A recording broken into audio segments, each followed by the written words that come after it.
Hello students, welcome to again नए topic में नए जोश और नई उमंग के साथ हैं। तो आज का टॉपिक है बच्चों inverse trigonometric function, that is also called ITF। This is a very very important topic, but इससे पढ़ने से पहले प्रीवियस आपने फंक्शन की क्लास अटेम्प्ट की होगी, तभी ये टॉपिक आपके समझ अच्छे से आ पाएगा। अगर इनकेस अगर फंक्शनिंग क्लास आपसे लेफ्ट हो गई तो रिकॉर्डेड सेशन जरूर देखना, या फंक्शनिंग क्लासेस आप अटेम्प्ट करना, तभी ये इसको हम कंप्लीट कर सकते हैं। तो इससे पहले हम फंक्शन कंप्लीट कर चुके हैं, अब विद थ्योरी विद उसका सीट डिस्कशन, और आप इस लेक्चर भी है ना कंप्लीट आपको ऑलरेडी आपके कोर्स में गिवन होंगे। Okay, so first of all बात करते हैं ITF की, और ITF में भी आज बेसिक बात करेंगे। फर्स्ट लेक्चर है जिसमें principal value, range and domain of ITF है, इनसे रिलेटेड हम देखेंगे। ओके, तो पहले तो डेफिनेशन से हमें क्लियर होगा कि इनवर्स फंक्शन को डिफाइन होने के लिए फंक्शन की क्या क्या कंडीशन होनी चाहिए। जैसा कि हमने लास्ट में जब फंक्शन डिस्कशन कर रहे थे तो वहाँ पर एक इनवर्स की कंडीशन देखी थी, इनवर्स की। तो इनवर्स फंक्शन को डिफाइन होने के लिए वो फंक्शन वन और ऑन टू होना जरूरी है। इट मीन्स वो बाइजेक्टिव होना जरूरी है। तो कोई फंक्शन है ना, उसका इनवर्स का मीनिंग क्या है ना, पहले समझते हैं थोड़ी सी कुछ बातें। कि अगर कोई फंक्शन इस तरह से गिवन है, ये सेट ऑफ ए, ये सेट ऑफ बी, कोई फंक्शन ए से बी में डिफाइन है सच दैट एक्स इनपुट है और बाई उसका आउटपुट है ना। It means y is equal to क्या हो रहा है, एफ ऑफ एक्स हो रहा है। तो इसका इनवर्स किस तरह से डिफाइन था कि इनवर्स कुछ ऐसा फंक्शन है सर जो एफ इनवर्स है, एफ इनवर्स है, और उस बात का मीनिंग क्या था कि लेट सपोज इधर से फंक्शन जी है तो g of y is equal to x मिल जाए। तो ऐसा बोल रहे थे कि जी फंक्शन है वो एफ का इनवर्स रहा होगा। तो इसको डिफाइन होने के लिए आप समझ गए कि इधर से ही फंक्शन की सेम डेफिनेशन है और इधर से ही फंक्शन की सेम डेफिनेशन है, और दोनों तरफ से जब फंक्शन होता है तो फंक्शन वन और ऑन टू ही पॉसिबल है। इट मीन्स फंक्शन को बाइजेक्टिव होना जरूरी है, तभी ये पॉसिबल होगा, मैनी वन नहीं हो सकता। तो एक है ना एग्जाम्पल के साथ में समझते हैं कि लेट सपोज मैंने कोई फंक्शन लिया यहाँ पर साइन एक्स, और वो गिवन है मुझे f R to R, f of x is equal to sine x. Sine x एक ऐसा फंक्शन है जो एक मैनी वन फंक्शन है, और इसकी बात करें ऑन टू तो अगर ये फंक्शन है मैनी वन है और इनटू है, ऑन टू भी नहीं इनटू है, क्योंकि साइन एक्स की रेंज तो -1 से +1 होती है, और यहाँ पर कोडोमेन गिवन है आर, इट मीन्स रेंज और कोडोमेन इक्वल नहीं, तो इनटू फंक्शन गिवन है। तो इस फंक्शन को ना, इस फंक्शन को हमें कुछ कट कर देते ना। लेट सपोज इसको कुछ इस तरह से कट किया जाए कि साइन एक्स एक ऐसा ग्राफ है, इस तरह से एक फंक्शन है, और इसको ऐसा कट कर दें कि ये वन और ऑन टू बन जाए। तो इसको वन और ऑन टू बनाने के लिए सबसे पहले वन के लिए कोशिश करते हैं, तो जहां से रिपीट हो रहा है ना उस पर्टिकुलर पोर्शन को हम कट कर देते हैं। तो आप देख रहे हैं इस पर्टिकुलर इंटरवल में, दैट इज -π/2 से लेके +π/2 में फंक्शन क्या हो गया, वन हो गया। अच्छा, दूसरी बात करते हैं कि अगर इसकी कोडोमेन में -1 से लेके +1 तक देता हूँ, यहाँ पर समझते हैं डिटेल्स हैं। इस फंक्शन को मैंने वन तो बना दिया, कट कर दिया। अब इस साइन ऑफ एक्स को अगर मैं ऐसा लिखता हूँ डेफिनेशन में कि f mapping -π/2 to +π/2 to define -1 to +1, और y is equal to sine x आपको given, y is equal to sine x है। तो यहाँ से ना एक बात समझ आ रही है कि साइन एक्स एक ऐसा फंक्शन रहा होगा जिसका ग्राफ कुछ इस तरह से है, ये वाला पॉइंट π/2 है और ये -π/2 है। देखो ये वन और ऑन टू हो रहा है क्या, तो मैं वन और ऑन टू में मैंने इस फंक्शन को कन्वर्ट कर दिया। और जैसे ना आपने इनवर्स फंक्शन में देखा भी होगा कि हर एक फंक्शन आपका वन और ऑन टू नहीं होगा, या मैनी वन होगा। मैनी वन को आप वन बना सकते हैं अगर उसकी डोमेन में कुछ काट छाट की जाए। तो मैंने इसका कुछ पार्ट है ना वो कट कर दिया, और कट करने के बाद ये फंक्शन क्या वन बन गया, वन भी है और ऑन टू है। अब वन और ऑन टू अगर फंक्शन हो गया तो that means this is the called bijective function. अब इस फंक्शन को ना आप इनवर्स इसका डिफाइन कर सकते हैं, और इनवर्स में हमने देखा था, अगर आपको याद आ रहा है तो, किसी भी फंक्शन का इनवर्स अगर लेना है तो किसके अबाउट सिमेट्रिक होता था, y is equal to x line के ना। तो अगर एक ऐसा ग्राफ बनाता हूं मैं जो y is equal to x line की सिमेट्रिक है, कोशिश करते फिर अपन डिटेल्स में समझेंगे, अभी तो फिलहाल देख रहे हैं ना इनवर्स का मीनिंग क्या है। तो ये है ना कुछ ऐसे बन जाएगा, यहाँ से जूम करके देख लेते, जूम करके। तो इनवर्स फंक्शन का ग्राफ है ना कुछ ऐसा और ऐसा रहा होगा। और हमने ये भी देखा था कि इनवर्स फंक्शन है ना, ऑर्डर पेयर अगर डिफाइन होता है तो अगर कोई a कॉमा बी है इस फंक्शन पे कोई पॉइंट लाइज कर रहा है तो ये क्या बन जाता है b कॉमा ए। डोमेन रेंज और रेंज डोमेन में कन्वर्ट हो जाती। इट मीन्स इस फंक्शन को अगर आप ऐसा नोट करेंगे कि y इज इक्वल टू ये sine inverse of x given है तो इस फंक्शन की डेफिनेशन चेंज होगी। कैसे? ये पहले इसका रेंज था, ये क्या बन चुका डोमेन। इट मीन्स ये point -1, this one is +1, this is the +π/2 and this one is the -π/2। तो अब इस फंक्शन को मैं डिफाइन करने के लिए इसकी डेफिनेशन कैसे डिनोट करूंगा? f mapping -1 to +1 to -π/2 to +π/2। और हमने एक और बात समझी थी या जब इन्वर्स फंक्शन देख रहे थे, कोई भी फंक्शन जिसका इनवर्स अगर वो बाइजेक्टिव है तो उसका इनवर्स भी डेफिनेटली बाइजेक्टिव रहा होगा। आप चेक भी कर सकते हैं ये फंक्शन भी क्या है, बाइजेक्टिव है। इट मीन्स 1 1 और ऑन 2 है। तो क्लियर कि यहाँ पर हम क्या करेंगे, इस बात का बिल्कुल भी मतलब ये नहीं समझेंगे साइन इनवर्स एक्स का कि ये बिल्कुल भी कन्फ्यूजन नहीं होना, ये 1/sin x that is the different है, ये बिल्कुल भी नहीं होता है। ऐसा बिल्कुल गलत है मानना। तो साइन इनवर्स एक्स एक फंक्शन है और वो फंक्शन कैसे इस तरह से डिफाइन होगा। और एग्जाम्पल लेते, कुछ साधारण से एग्जाम्पल लेते ना कि अगर एक काम करते हैं साइन एक्स की पहले बात करें ना, साइन एक्स की।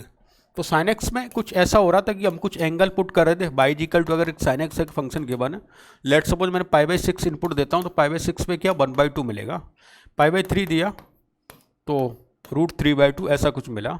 तो इसके जस्ट रिवर्स प्रोसेस करता हूँ, अगर इसमें 1/2 ऐसे इनपुट देते हैं इस फंक्शन में तो इसका आउटपुट क्या मिलेगा, कुछ इस तरह से। मैं बात करता हूँ what is the value of sine inverse of 1/2। तो ये ना, ये एक एंगल शो कर रहा है, एंगल है साइन इनवर्स एक्स एक एंगल शो करता है और एंगल की वैल्यू फाइंड करने के लिए हम इसका साइन लेते हैं और वो वैल्यू आती है π/6 के इक्वल।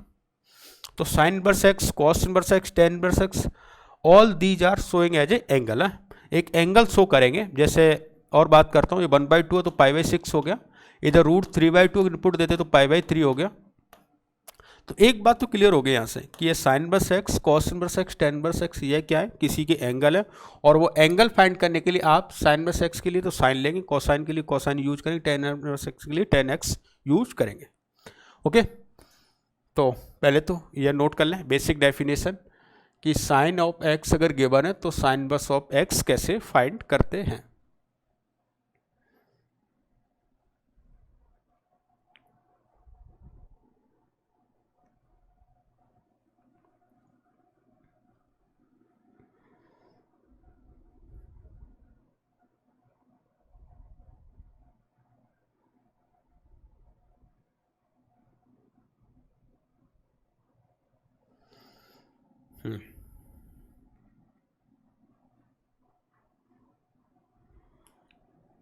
नोटे? यस, तो देखते आगे ना। तो यहाँ पर डेफिनेशन हमने क्लियर कर ली है ये वाली कि अगर कोई फंक्शन साइन ऑफ एक्स ऐसे गिवन है, ये मैनी वन और इनटू है, तो फर्स्ट ऑफ ऑल तो आप इसकी डोमेन को कट करें और डोमेन को इस तरह से कट करें -π/2 से π/2 में ले आए और कोडोमेन इसकी -1 से 1 अगर गिवन है तो यह फंक्शन क्या हो जाएगा, बाइजेक्टिव है, बाइजेक्टिव। और जैसे ही बाइजेक्टिव हो जाता तो इसका इन्वर्टिबल फंक्शन बन गया। अब इसका इन्वर्स आप कर सकते हैं और इन्वर्स कैसे किया हमने अभी देख लिया है। Okay, yes. तो अच्छा, इसमें और भी एक बात आनी चाहिए आपके मन में कि सर आपने यहीं पर क्यों कट किया, इसको और आगे कट कर सकते थे। तो बिल्कुल डेफिनेटली है ना, ये आप यहाँ से भी ऐसे कट करते ना तो भी इस इंटरवल में भी क्या बन है, लेकिन प्रिंसिपल वैल्यू होती है, प्रिंसिपल वैल्यू एक फंक्शन के लिए, तो इसके लिए -π/2 से लेके +π/2 ना, -π/2 से +π/2 में आपको कट करना है। अभी याद कैसे रखें, तो इसके लिए ना हमने अभी एक टेबल देखेंगे, पहले देख लेना नोट डाल के कि all trigonometric function are periodic hence not invertible है। ये बात अपन पहले देख भी चुके हैं, कोई भी फंक्शन पीरियोडिक होता है तो वो इन्वर्टिबल नहीं हो सकता। क्यों, इसका लॉजिक भी हम देख चुके हैं। ये एक मैनी वन फंक्शन होता है, एक पीरियोडिक फंक्शन एक मैनी वन फंक्शन होता है, मैनी वन होगा तो उसका इन्वर्स डिफाइन नहीं होता। To make them invertible we cut there a domain है, कुछ डोमेन कट कर लेंगे जिसमें से इसको वन बनाया जा सके, तब इसको इन्वर्टिबल बना सकते हैं।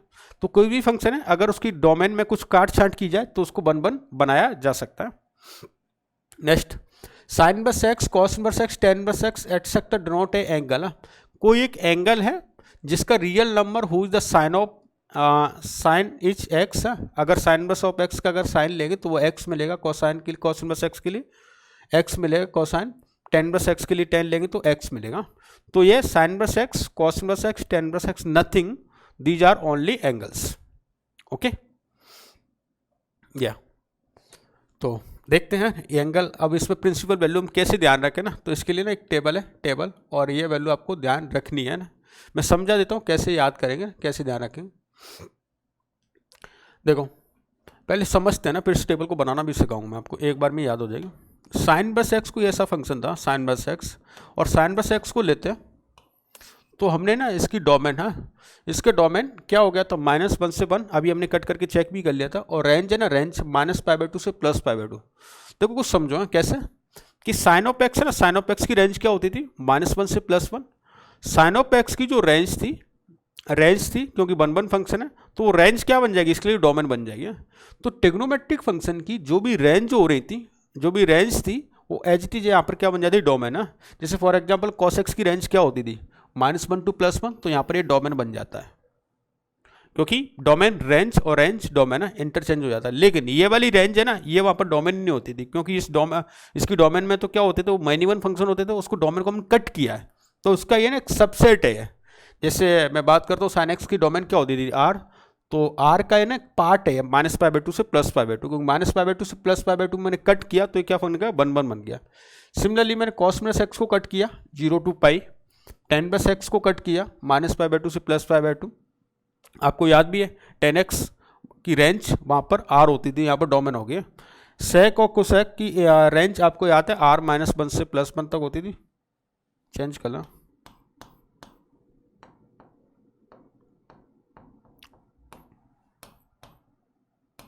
ओपन ब्रैकेट कर लेना, या ऐसा लिख लेना r -1 to 1, r -1 to 1।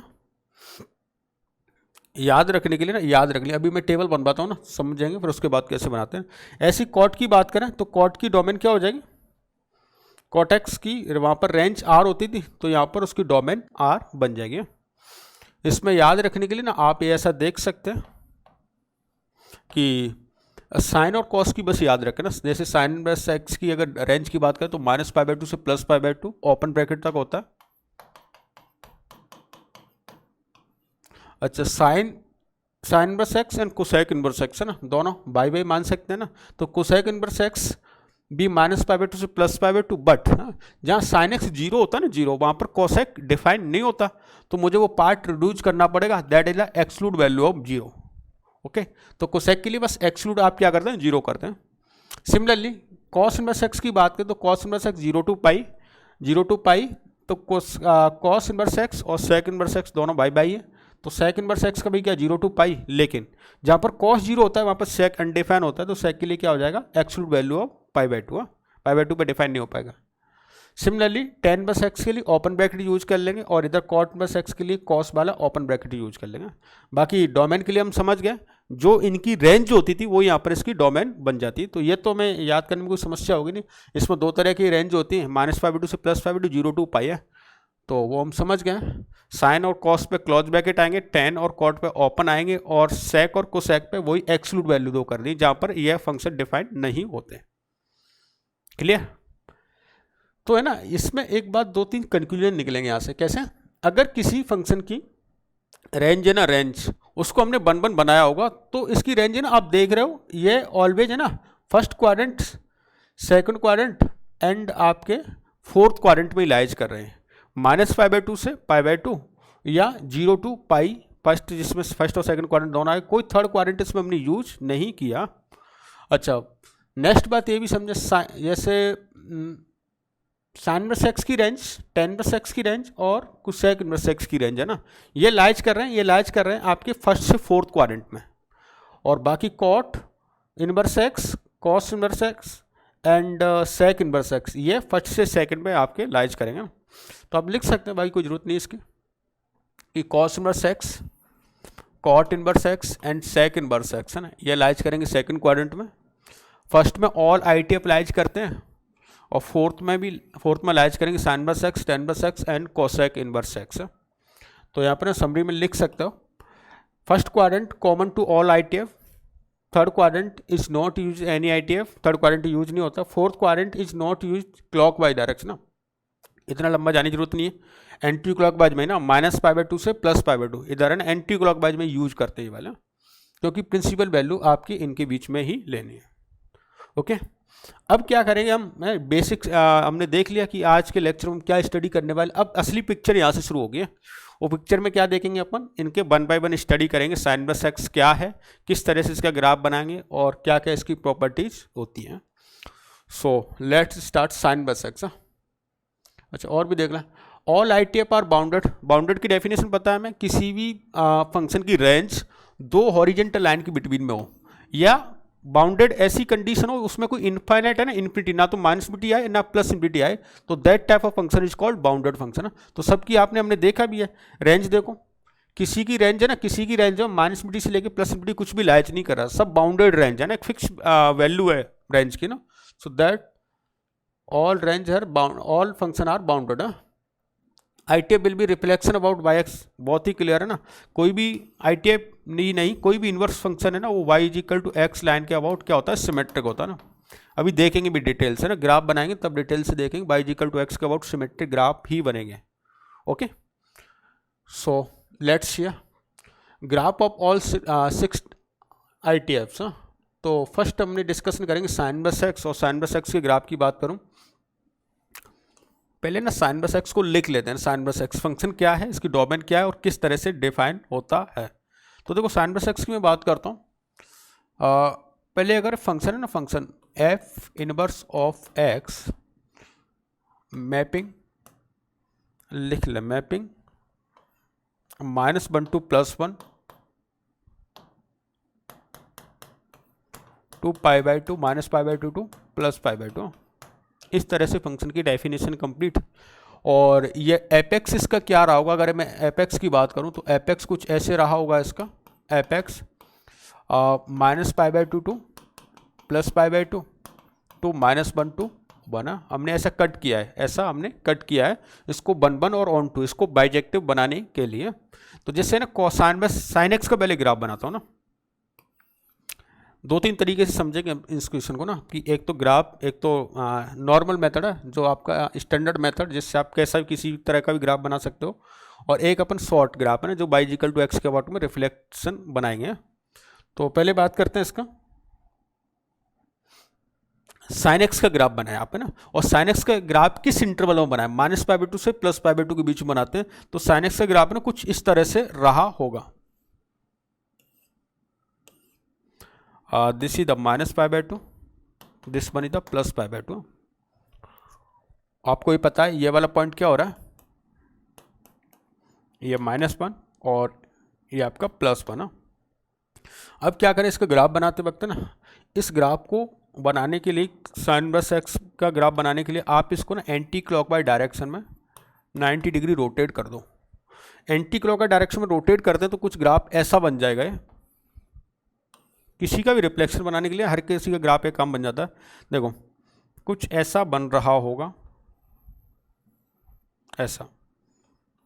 अभी भी ये पॉइंट है ना, ये पॉइंट आपका देखो π/2 हो गया, और ये -π/2 हो गया, क्योंकि x एक्सिस को y में चेंज कर दिया, y को x में बदल दिया, तो ऐसे रोटेट हो गया एंटी क्लॉकवाइज में। तो देखो यहाँ पर π/2 था, तो π/2 रोटेट होके कहाँ पहुँच जाएगा, यहाँ पर। और इधर ये प्लस, यहाँ पर +1 था, वो रोटेट होके क्या आ गया, यहाँ पर +1 आ गया, और यहाँ पर रोटेट होने के बाद क्या आ जाएगा, -1। तो ग्राफ कुछ ऐसे बन गया।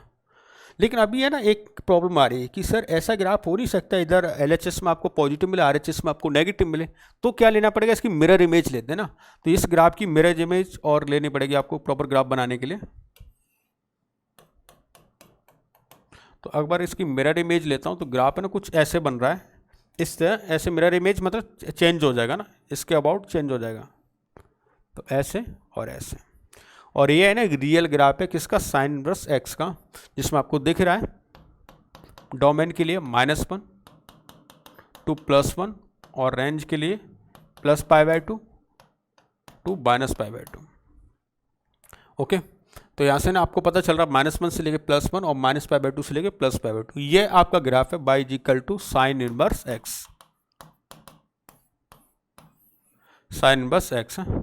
लेकिन अगर 3 स्टेप से ना एक ही स्टेप में हम बनाना सीखें तो भी समझ सकते हैं। तो कैसे, अगर एक स्टेप में बनाना है तो मैंने अभी बताया था आपको, ये ग्राफ है ना, ये ग्राफ किसके अबाउट सिमेट्रिक होता है? ये ग्राफ आपका y = x लाइन के अबाउट सिमेट्रिक रहा होता है। तो देखो, अगर y = x लाइन के सिमेट्रिक बनाता हूँ मैं, यहीं पे बनाने की कोशिश करें। लेट सपोज ये कोई लाइन है, y = x है, ये y = x है, आई थिंक आपको दिखाई दे रही होगी। y = x लाइन लिए मैंने। अब इसके अबाउट है ना सिमेट्रिक ग्राफ बनाना ना, तो सिमेट्रिक ग्राफ कैसे बनाते हैं ना, ये यहाँ पर है ना, यहाँ पर टच करें, यहाँ पर टच करें, तो आप देखें ये वाला जो कोऑर्डिनेट है ना, ये वाला कोऑर्डिनेट, इस कोऑर्डिनेट के पॉइंट्स क्या हो रहे हैं, π/2, 0, तो π/2, 0, तो 0, क्या हो जाएगा, π/2, क्योंकि x एक्सिस पे क्या हो जाएगा, a, b, b, a में चेंज हो जाता है, तो ये वाला कोऑर्डिनेट क्या बन जाएगा, कुछ ऐसा बन जाएगा, ऐसा और ऐसा। तो ये जो कोऑर्डिनेट है ना, ये कोऑर्डिनेट हो गया आपको 0, π/2, या ऐसा ले सकते हैं, ये 0, π/2, तो मैक्सिमम वैल्यू होगी π/2 और मिनिमम वैल्यू हो जाएगी आपकी -π/2। इसको और डिटेल में और यहाँ पर देख लेते हैं, अलग से देखते हैं इस ग्राफ को ना, यहाँ पर पता नहीं चल पा रहा आपको। जैसे पहले sin x का ग्राफ बनाया आपने, π/2 और -π/2, इस तरह से sin x का ग्राफ है। अब इसमें क्या करें, y = x के अबाउट सिमेट्रिक बनाए, तो y = x line let suppose कुछ ऐसे रही है, कुछ ऐसे रही है, तो इसका ग्राफ है ना कुछ ऐसा बन जाएगा। मन की आंखों से देखें तभी दिखाई देगा, ऐसा और ऐसा। ये कट नहीं करेगी ना, कट नहीं करेगी, बस यहाँ पर टच करेगी ना, थोड़ा जूम करके देख लें तो ग्राफ कुछ ऐसा और ऐसा बन जाएगा y = x के अबाउट में रिफ्लेक्शन लेने से। तो बेटर तो ये है कि आप है ना बस 2 स्टेप लगाएं, और 2 स्टेप हमने देख लिए थे प्रीवियस वन में ना। क्या स्टेप करना है, फर्स्ट ऑफ ऑल ग्राफ को आप बाइजेक्टिव फंक्शन बनाएं, एग्जैक्ट जो फंक्शन है जैसे sin x का बाइजेक्टिव फंक्शन बनाएं, उसको एंटी क्लॉकवाइज डायरेक्शन में रोटेट करें और फिर उसका आप रिफ्लेक्शन ले लेना, तो आपको डायरेक्ट वो फंक्शन मिल जाएगा। क्लियर। अब इसकी ना कुछ प्रॉपर्टीज़ की बात करूं, जैसे फर्स्ट बात करता हूँ, ये फंक्शन बाउंडेड है, तो यस डेफिनेटली बाउंडेड है। क्या ये फंक्शन ऑड फंक्शन है, इवन फंक्शन है, तो आपको दिख रहा है ओरिजिन के अबाउट सिमेट्रिक है, इट मीन्स ऑड फंक्शन है। तो इसकी ना कुछ प्रॉपर्टीज़ की बात करें कि जैसे ये फंक्शन एपरियोडिक है ना, एपरियोडिक है, जैसे यहाँ पर वापस बनाता हूँ, आपको दिख ही रहा है फंक्शन एपरियोडिक है, कोई रिपीट नहीं हो रहा, क्योंकि रिपीट होता तो मैनी वन हो जाता, वैसे ही डिफाइन नहीं होता। और हमने देखा भी है इसकी डेफिनेशन में, कोई फंक्शन अगर इनवर्स डिफाइन है ना तो वो एपरियोडिक रहा होगा, तो एपरियोडिक फंक्शन है। बाउंडेड डेफिनेट है, क्योंकि इसकी रेंज है ना, रेंज -π/2 से लेके +π/2 के बीच में हो रही है, तो ये फंक्शन बाउंडेड ही रहेगा। Second, sin + x odd function, origin के अबाउट सिमेट्रिक है, इट मीन्स ऑड फंक्शन है। Next, sin + x is increasing. अब देखो इंक्रीजिंग डिक्रीजिंग कैसे चेक करते हैं, तो कोई भी अगर ऐसा फंक्शन लेफ्ट टू राइट जाने पे अगर उस फंक्शन की वैल्यू इंक्रीज हो जाती है तो वो इंक्रीजिंग फंक्शन होता है ना। आप देख भी रहे हो लेफ्ट से राइट जाने पे फंक्शन आपको इंक्रीजिंग टाइप की नेचर दिखाई दे रही है, इट मीन्स फंक्शन एक इंक्रीजिंग फंक्शन रहा होगा। थर्ड वन, इसका डेरिवेटिव, वैसे तो अभी ये काम का नहीं, लेकिन है बार बार काम आएगा। अभी आपका एमओडी जैसी पड़ेगी तो वहाँ पर अभी से हम देख लें इसका डेरिवेटिव रहेगा 1/√1 - x²। और भी बहुत सारी बातें यहाँ पर है ना, मैक्सिमा मिनिमा, लेकिन अभी नहीं है, फिलहाल तो अपन बेसिक स्टडी कर रहे हैं अभी इसका, तो इतने पॉइंट्स काफ़ी है ना इसकी प्रॉपर्टीज के लिए। ओके, तो लिख लें ये सारी बेसिक बातें, क्योंकि एक में हमने अच्छे से देख लिया, बाकी अब थोड़ा सा फास्ट करते चलेंगे।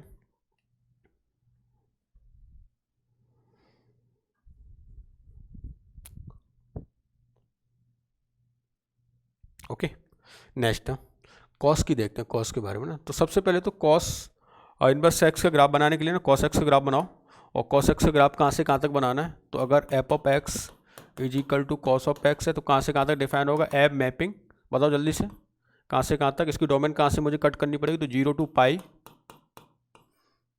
π और -1 to +1 ना। तो 0 to π में cos x का ग्राफ बना दो, 0 to π में अगर cos x का ग्राफ बनाते तो कुछ इस तरह से बनेगा। ओके, ये 0 to π में cos x का ग्राफ है। उसके बाद नेक्स्ट सेकंड स्टेप क्या है, मैं थोड़ा सा फास्ट करूँगा अब यहाँ से ना। ये पॉइंट क्या होता है, ये पॉइंट आपका ये 0 0, ये लाइन पाई। तो अब आप क्या करें, इसको रोटेट कर दें किस में, एंटी क्लॉकवाइज डायरेक्शन में 90 डिग्री पे। और जैसे ही रोटेट करते हैं तो रोटेट करने के बाद है ना, आप जैसे हॉरिजेंटल लाइन ऐसे वर्टिकल लाइन है तो कैसे बन जाएगी, हॉरिजेंटल बन जाएगी, मतलब पाई लाइन है ना कुछ ऐसे चली जाएगी। अब देखना ये जैसे आपने रोटेट किया ना तो ग्राफ कुछ ऐसा बन रहा है, ऐसा दिखाई दे रहा है। ये जैसे ही आपने एंटी क्लॉकवाइज डायरेक्शन में रोटेट किया तो ग्राफ कुछ ऐसा बन जाएगा। लेकिन प्रॉब्लम एक है कि यहाँ पर अभी ये +1 था और ये -1 था, लेकिन ये अभी यहाँ पर क्या हो गया +1 और यहाँ पर क्या हो जाएगा -1 हो जाएगा। तो मैं ऐसा पॉसिबल हो नहीं सकता, लेफ्ट साइड में पॉजिटिव राइट साइड में negative, then we have to take its mirror image. तो इसकी मिरर इमेज लेनी पड़ेगी। तो अगर इसकी मिरर इमेज लेते हैं तो मिरर इमेज में फंक्शन कुछ ऐसा बन जाएगा, इस तरह का ना। और आपको दिख भी रहा है ये 0 लाइन है, ये पाई था, यहाँ पर भी 0, ये पाई। अभी ये पॉइंट क्या बन जाएगा आपका -1 और ये बन गया +1, दिख रहा है अपने आप। What is the domain of this one, -1 to +1। तो फंक्शन को ऐसा लिख सकता हूँ मैं, f inverse of x is equal to cos of x and f inverse define from कहाँ से कहाँ तक, domain -1 to +1 and range 0 to pi, close bracket 0 to pi. Clear? तो डोमेन पता चल गया, रेंज पता चल गया, और ये फंक्शन हमें यहाँ से फाइंड होगा। दूसरा डायरेक्ट भी देख सकते हो, डायरेक्ट ना देखो कैसे, हमें पता है y = x के अबाउट सिमेट्रिक लेना है। तो y = x लाइन एक ड्रॉ कर देते हैं, कुछ ऐसे गया। अब मुझे बताएंगे आप इसके कोऑर्डिनेट क्या होंगे, इसके वर्टेक्स बताओ। तो इसके वर्टेक्स कुछ ऐसे रहे होंगे, पाई कॉमा -1। तो पाई कॉमा -1 यहाँ पर है, तो इसका इनवर्स का वर्टेक्स क्या हो जाएंगे, -1 पाई, क्योंकि a b किस में चेंज होता है, b a में। तो -1 पाई कहीं यहाँ पर रहा होगा, लेट सपोज। दूसरा ये बात करते हैं, ये पॉइंट क्या रहा होगा, ये आपका π/2 0। तो ये 0 π/2 पे कट करेगा, 0 π/2 ऐसा। तो है ना, ग्राफ को कुछ ऐसा मिलाया मैंने, ऐसा बना। कुछ नेचर ऐसी है ना, बस थोड़ा सा इसको चेंज करना। ये क्या हो जाएगा 0 लाइन, और ये क्या होगी पाई लाइन है, 0 to पाई, और ये वाला पॉइंट आपका -1 और ये पॉइंट आपका +1। तो डोमेन समझ आ गई, -1 से +1, 0 to पाई है, सेम ग्राफ बन रहा है देखो। लेकिन इससे बनाने ज़्यादा आसान होता है ना, क्योंकि आप रिफ्लेक्शन में कहीं ना कहीं मिस्टेक कर देते हो ना। तो ये फॉलो ना कर, डायरेक्ट ना करके आप ये इस 2 स्टेप बना सकते हो आप। बाकी ये भी हैबिट आप कर सकते हैं ना, डायरेक्ट भी बन जाएगा। क्लियर है? बाकी सेम पॉइंट्स है इसके बारे में, cos इनवर्स x के बारे में भी क्या क्या, जल्दी से नोट कर ले या स्क्रीनशॉट ले।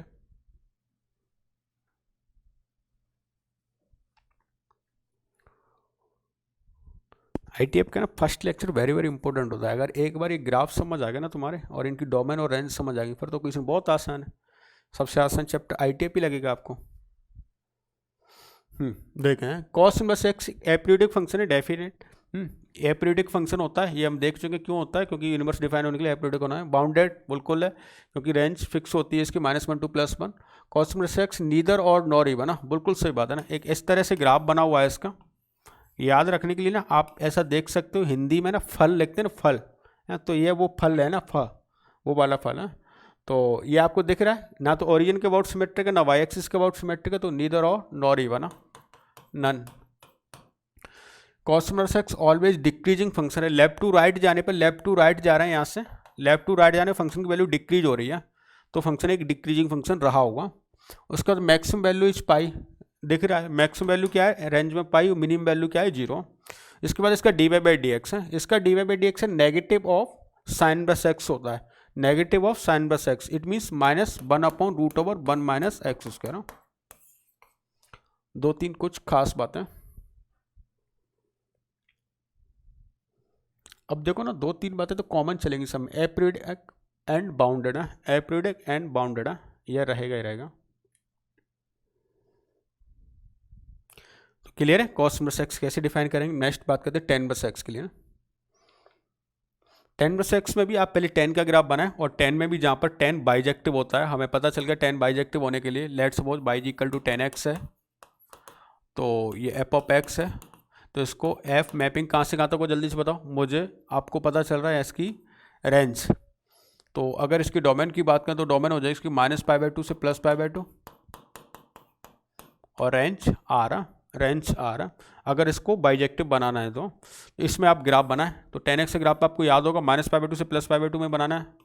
तो ये अगर मैं ऐसे दो लाइन ड्रॉ करता हूँ जो π/2 है और ग्राफ कुछ इस तरह से ना, इस तरह से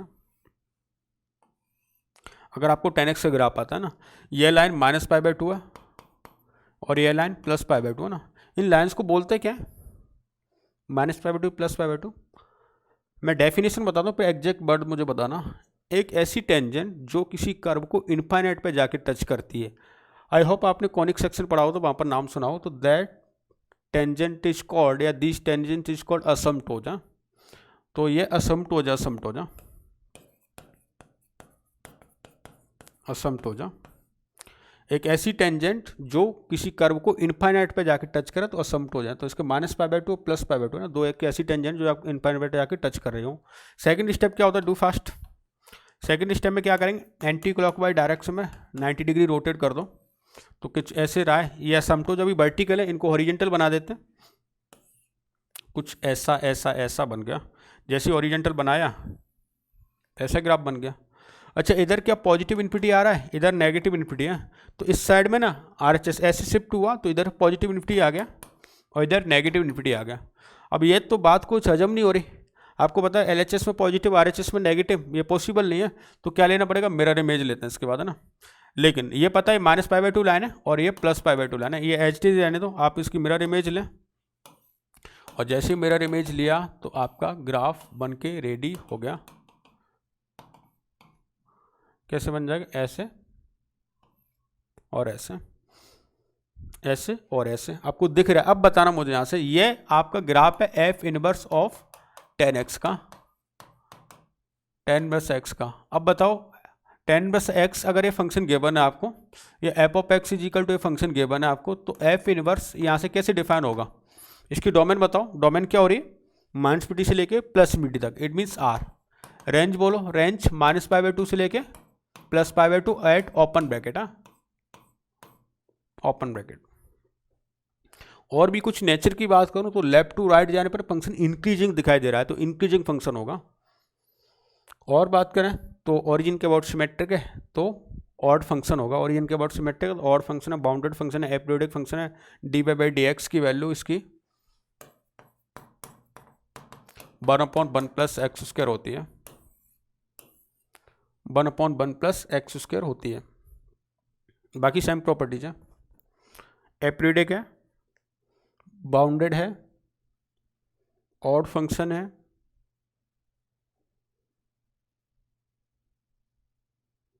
एंड इंक्रीजिंग है,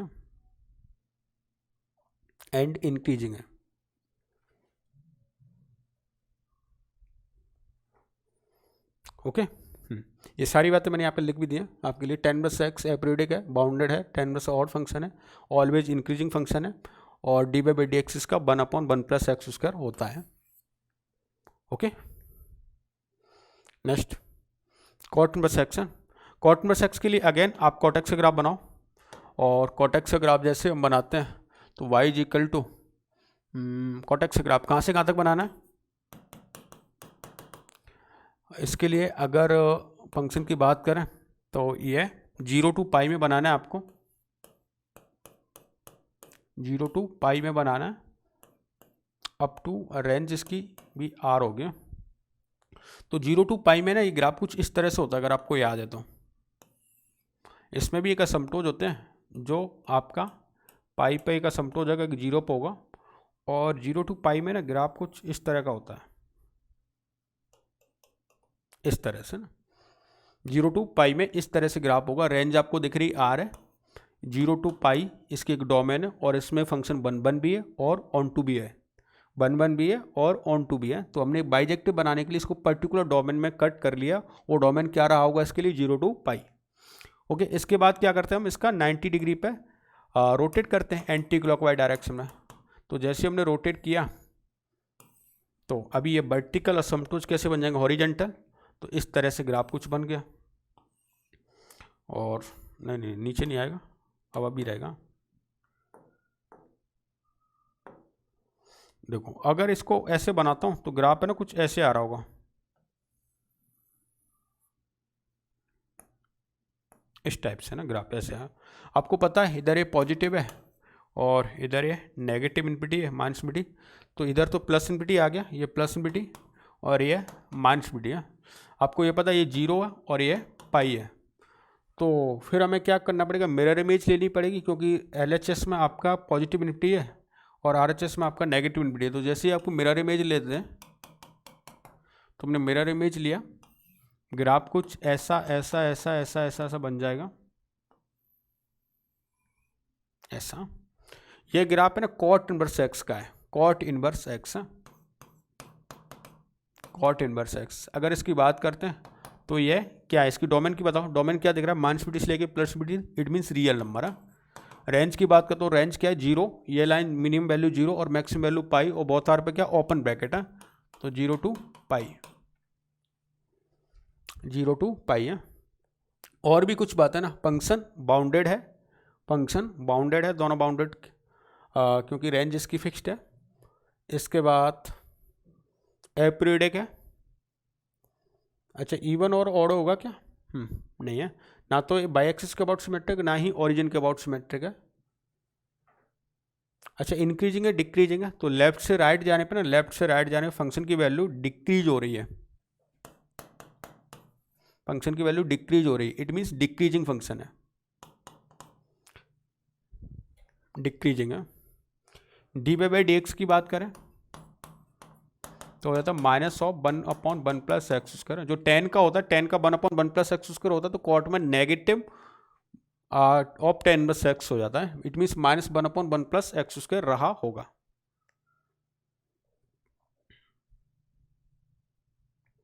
ओके क्लियर है। तो उम्मीद करता हूँ अब आप ग्राफ बना लेंगे। एक मैं और बता देता हूँ, हाँ कोसेक का, कोसेक का, बाकी एक दो आप खुद बनाओगे फिर उसके बाद, है ना।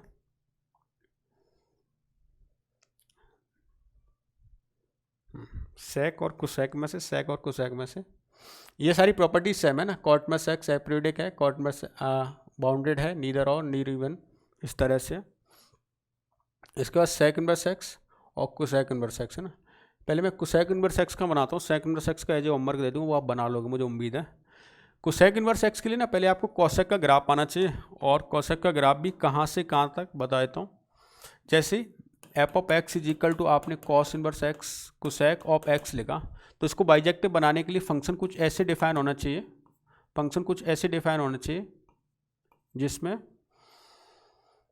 इसकी डोमेन -π/2 से लेके +π/2 रही हो, और रेंज -b से लेके -1 यूनियन 1 to इन्फिनिटी रही हो, यूनियन 1 to इन्फिनिटी रही हो। वैसे भी पता है हमें ये इसकी रेंज होती है। तो अब बनाते इसका ग्राफ। अगर आपको ग्राफ याद है कोसेक का ना, ग्राफ याद है तो बहुत ही आसानी से बन जाएगा। नहीं भी याद है तो भी कोई बात नहीं, घबरानी। आप है ना, अगर आपको साइन का ग्राफ याद है ना, साइन का, तो कोसेक का बहुत ही आसान है। मैं यहाँ पर है ना समझाने की कोशिश करता हूँ साइन और कोसेक में क्या रिलेशन होता है ना। जैसे ना मुझे साइन का ग्राफ बहुत अच्छे से आता है ना, तो कुछ मत करो, साइन का ग्राफ बना दो आप, ऐसे ऐसे ऐसे ऐसे, ये साइन एक्स का ग्राफ बना दिया। कोसेक का बनाने के लिए कुछ नहीं करना, साइन एक्स का क्या रेसिप्रोकल होता है, तो जहाँ जहाँ इस तरह से लूप बन रहा है ना, उनको कट करके आप उल्टा ग्राफ बना दो, और उल्टा ग्राफ कुछ ऐसे बनेगा, इस तरह से, इस तरह से। तो ये जो येलो येलो दिखाई दे रहा है ना, येलो येलो, तो ये कोसेक का ग्राफ है, y येलो येलो येलो, ये कोसेक का ग्राफ है। कोसेक की डोमेन की बात करूँ तो डोमेन आपको दिख रहा है, हर एक जीरो पे, हर एक इंटीजर वैल्यू ऑफ जीरो पे आपको इंटीजर मल्टीपल ऑफ जीरो पे आपको क्या, ये अनडिफाइंड दिखाई दे रहा है ना, तो r माइनस क्या कर दोगे n पाई है। रेंज की बात करता हूँ तो रेंज आपको दिखाई दे रहा है -50 से लेके -1 तक, और 1 to लेके इन्फिनिटी है। तो ऐसा रेंज क्या हो जाता है इसका, -50 to -1 यूनियन 1 to इन्फिनिटी है। और कैसे राइट कर सकते हैं, r -1 to 1। ओके अब उसमें करना क्या था, आपको कट करना था, कहाँ से कहाँ तक कट करना है अभी देख लेते हैं। इसमें कट करना है आपको ये ग्राफ -π/2 से लेके प्लस पाई बाई टू, तो माइनस पाई बाई टू से लेके अगर इसको प्लस पाई बाई टू में, तो हम ऐसा ग्राफ बनाएंगे, ओनली ये ग्राफ काम आएगा आपके। ओके, अब देखते हैं कटा हुआ ग्राफ है कैसा बनेगा। समझ गए? ऐसी सेक में क्या करोगे, पहले कॉस का ग्राफ बना लोगे, उसका रेसिप्रोकल क्या करते हैं आप, सेक का ग्राफ होता है, तो कॉसेक और सेक का ग्राफ बनाना बहुत ही आसान है। क्लियर? Okay okay, good. तो अब बात वापस आ जाए एक बार है ना, उसको देखते हैं क्या उसमें 4 आए क्वेश्चन में। अब मुझे ना ग्राफ बनाना है आपका माइनस पाई बाई टू से प्लस पाई बाई टू ना, तो माइनस पाई बाई टू से प्लस पाई बाई टू में ग्राफ अगर बनाता हूँ मैं कोसेक का, आप देख लेना फिर भी है ना, ऐसे बनेगा।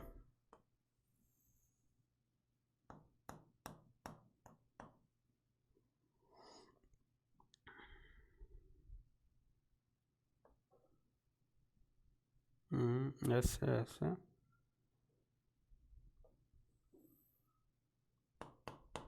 ऐसे ऐसे ग्राफ बन रहा होगा, सही है। नीचे की तरफ बनेगा, नीचे की तरफ, हाँ ऐसे बना है।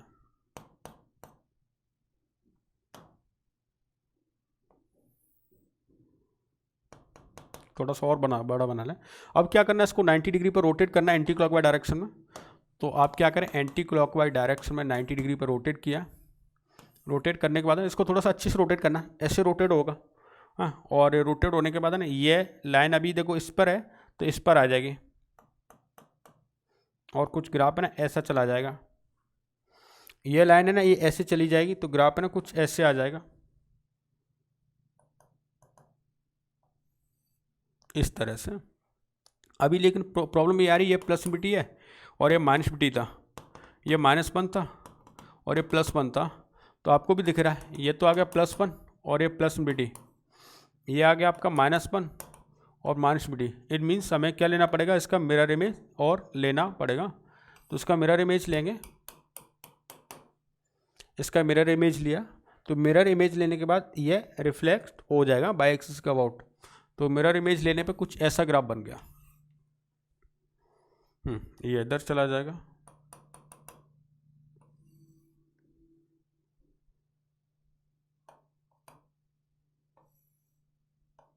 ऐसा ग्राफ है। अब आपको दिख भी रहा है इस ग्राफ, ये ग्राफ है cosec inverse of x. इस ग्राफ की मैं डोमेन की बात करूं, so what is the domain of this graph, आपको दिख रहा है -p से लेके -1 तक और 1 से लेके ∞ तक है। क्योंकि ये वाला जो पॉइंट है ना, ये वाला पॉइंट ये आपका -1 है, ये पॉइंट है ये आपका +1 है। तो मैं लिख देता हूँ डोमेन इसकी -p से लेके -1 तक यूनियन 1 to ∞ है। अच्छा, रेंज की बात करें, रेंज क्या हो रही है इसकी, ये वाला पॉइंट -π/2 है और ये वाला पॉइंट +π/2 है। आपको ना बीच में एक अनडिफाइंड वैल्यू दिखाई दे रही है, कहाँ पर फंक्शन डिफाइन नहीं, 0 पे ना, तभी देखो टेंस टू 0 हो रहा है, इधर भी टेंस टू 0 हो रहा है, बट ये 0 पे डिफाइन नहीं ना, क्योंकि वैल्यू इन्फिनिटी हो जाती है। इस वजह से इसकी रेंज क्या हो जाएगी, -π/2 to +π/2 exclude value of 0, exclude value of 0।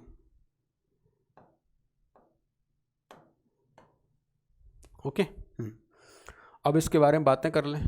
तो इसके बारे में बातें हमने की, तो ये फंक्शन क्या है, एपरियोडिक है, उसके बाद बाउंडेड है, बिल्कुल है बाउंडेड है,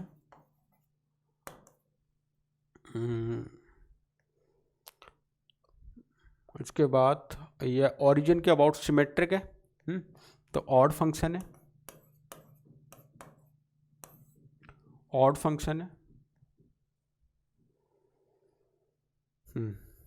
और dy/dx भी लिख लेना, dy/dx है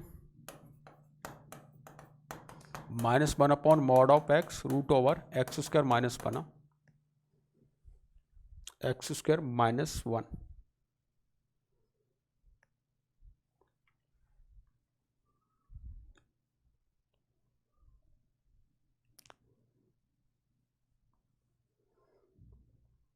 clear?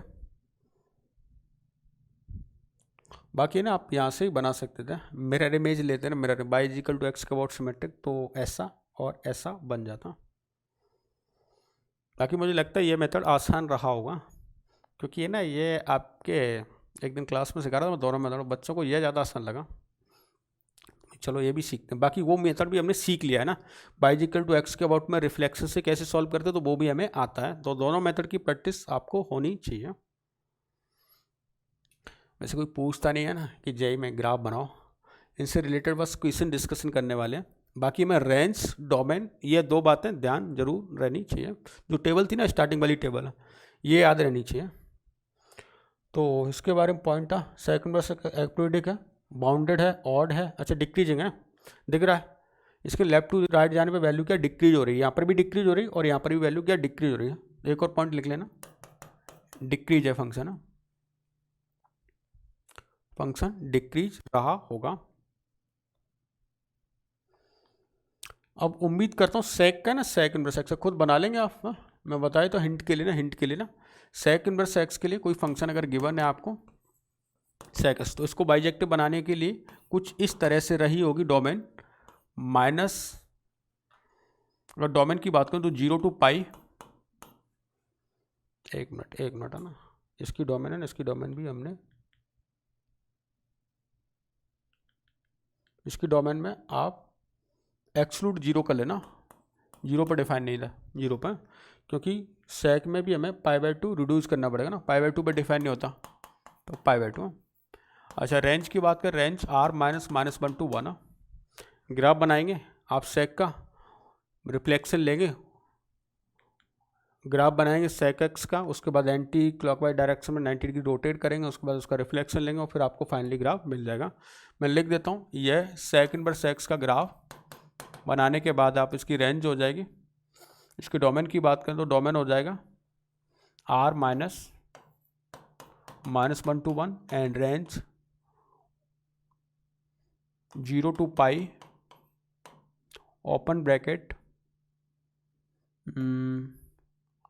Exclude value of π/2, exclude value of π/2। Okay, यहाँ पर क्लॉज कर लेना, क्लॉज है, क्योंकि ये तो क्लॉज पे डिफाइन होता है, ये क्लॉज है, और यहाँ पर भी क्लॉज कर लेना, क्लॉज पे ये डिफाइन रहा होगा, π/2 पे भी डिफाइन होता है कोसेक। ओके, तो इस तरह से ना हमने 1 by 1 सबके ग्राफ, डोमेन, रेंज, ये सब देख लेना। एक बार फिर से नज़र डाल लें, जो फर्स्ट वाली जो टेबल थी ना, बस यही काम आएगी ना, बाकी तो एक बार बस पढ़ने थे हमें। ये वाली टेबल है ना, ये वाली टेबल सरसरी निगाह से देख लो। डोमेन वो सब है जो फंक्शन में क्या रेंज रहती थी, और रेंज में हमने उस डोमेन का पार्ट कट कर दिया ना, तो डोमेन और रेंज है ना, ये याद जरूर होनी चाहिए, क्योंकि इनसे रिलेटेड अब हम यहाँ पर प्रॉब्लम सॉल्व करेंगे, बाकी हो जाएंगे, टेंशन ना लें, एक दो बार देखेंगे ना। मैं ना बच्चों को एक बार बोलता हूँ कि कोई चीज़ है ना तुम्हें याद नहीं करनी हो तो उसको देख लिया करो ना, और कितनी बार देखना है ना, 21 टाइम्स, है ना। जैसे होता है जीवन में किसी को 21 टाइम्स तुम देख लो ना, लाइफ टाइम कोई भूलोगे नहीं, उसको गारंटी है, क्योंकि हमारा साइंस बोलता है ऐसा ना, कि हमारे सबकॉन्शियस माइंड में ये बात स्टोर हो जाती है, और वो क्या परमानेंट मेमोरी होती है ना, उसको कभी नहीं भूलते हैं। जैसे ना तुम्हें कोई ज़बरदस्ती बोला है ना कि बताओ ABCD भूल जाओ, तुम्हें ना कभी भूल ही नहीं सकते, क्योंकि उसको हमने 21 टाइम से ना मोर देन क्या रिपीट कर चुके हैं उस बात को ना। अच्छा एक और खास नोट है, tan by x and cot by x are continuous function and monotonic on R। देखो ये बात है ना, वैसे तो बात की लेकिन यहाँ पर थोड़ा समझ लेते हैं ना कि कॉन्टिन्यूस फंक्शन तो है tan by x का, cot by x का अभी हमने ग्राफ देखा था, ये ग्राफ कुछ ऐसा जा रहा था, tan by x की बात करता हूँ मैं, तो ग्राफ कॉन्टिन्यूस था, कहीं पे भी ब्रेक नहीं था। कॉन्टिन्यूस फंक्शन वो होता है जिसका ग्राफ बनाते वक्त आपको पेन लिफ्ट करने की जरूरत पड़े, मुझे लिफ्ट करने की जरूरत नहीं पड़ी, डायरेक्ट ग्राफ बन गया, कॉन्टिन्यूस फंक्शन है। एंड मोनोटोनिक, देखो मोनोटोनिक वर्ड ऐसा है ना जो आगे चल के बहुत डिटेल से आएगा, AOD जब पढ़ेंगे तो यहाँ पर इतना समझना है कि मोनोटोनिक का मतलब होता है लगातार या तो इंक्रीज रहा हो या लगातार उसका मान डिक्रीज रहा हो ना, तो या तो ऑलवेज क्या इंक्रीजिंग है या ऑलवेज क्या है डिक्रीजिंग है, ईदर इंक्रीजिंग और डिक्रीजिंग है। तो आपको दिख रहा है ईदर क्या इंक्रीजिंग है और ये फंक्शन को ऑलवेज इंक्रीजिंग है। cot by x की बात करें तो cot by x के लिए ग्राफ कुछ इस तरह से था, इस तरह से लगातार क्या हो रहा था, डिक्रीज हो रहा था एंटायर है हर एक, क्योंकि डोमेन दोनों ही क्या थी, R थी। तो दे रखा है tan by x, cot by x continuous है, मोनोटोनिक है क्योंकि ये इंक्रीजिंग है, ये डिक्रीजिंग है R में। बट इस बात का इट्स नॉट इम्प्लाइज दैट कि इस बात का मीनिंग ये नहीं कि वो उसकी रेंज आर रही होगी, इनकी रेंज आर हो ऐसा जरूरी नहीं है। Next, F of x is continuous. अच्छा, कोई फंक्शन कॉन्टिन्यूस है एंड रेंज उसकी आर है, तो ऐसा जरूरी नहीं कि वो मोनोटोनिक हो। क्यों? क्योंकि फॉर एग्जांपल समझते हैं, जैसे एक्स क्यू माइनस 3x है ना, कॉन्टिन्यूस फंक्शन है और इसकी रेंज भी क्या आर है। आर क्यों? ऑड डिग्री पॉलिनोमियल है ना, ऑड डिग्री पॉलिनोमियल जो होते हैं जिसकी रेंज क्या होती है, आर होती है, तो इसकी रेंज भी क्या आर है। बट हो सकता है ये कहीं ना कहीं ऐसा भी रहा हो कि ऐसे इंक्रीज हो रहा हो, बीच में ऐसा रहा हो, तो लगातार इंक्रीज हो ऐसा बिल्कुल भी जरूरी ना। लोकल मैक्सिमा लोकल मिनिमा मिल सकता है, ये पॉइंट है ना, आगे चल के क्लियर भी होंगे। कोई फंक्शन लगातार इंक्रीज हो रहा है, जैसे ना मैं बात करता हूँ कि कोई ऐसे गया इस तरह से, तो आपको दिख भी रहा है इसकी रेंज आर है, इसकी रेंज आर है, फंक्शन भी कॉन्टिन्यूस है, बट यह मोनोटोनिक नहीं है। इंक्रीज हुआ फिर यहाँ पर जाके डिक्रीज हो, फिर इंक्रीज हो फिर डिक्रीज हुआ, तो मोनोटोनिक हो ऐसा जरूरी नहीं होगा। ओके, इसको चेक करने के लिए d by d x check करते हैं। डी बाई डी एक्स अगर ऑलवेज पॉजिटिव हो तो मोनोटोनिक इंक्रीजिंग है, d by d x less than हो तो मोनोटोनिक डिक्रीजिंग। ये सब बातें लेकिन यहाँ नहीं करेंगे, बस यहाँ तो नोट देख लेंगे। जब मैं आपको मोनोटोनिसिटी पढ़ाऊंगा तब बताऊंगा कि ऐसा नोट हम एक ITM में देख के आ चुके हैं और वो दिन आज आ गया, तब आपको याद आ जाना चाहिए वो बात कि हाँ सर हमने देखा था।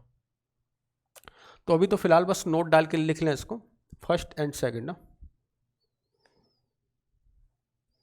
और इतनी सी बात समझ चुके, इंक्रीजिंग डिक्रीजिंग होता है कि लेफ्ट से राइट जाने पे फंक्शन की वैल्यू इंक्रीज हो। कॉपी के टॉप अप कॉर्नर पर लिख लेना इस बात को भी ना, अभी के लिए ना इतना काफ़ी है। लेफ्ट टू राइट जाने पे अगर फंक्शन की वैल्यू इंक्रीज हो तो इंक्रीजिंग फंक्शन, और लेफ्ट टू राइट जाने पे फंक्शन की वैल्यू डिक्रीज हो तो डिक्रीजिंग फंक्शन है, इंक्रीजिंग फंक्शन और डिक्रीज। यह डेफिनेशन है आपके लिए बस अभी।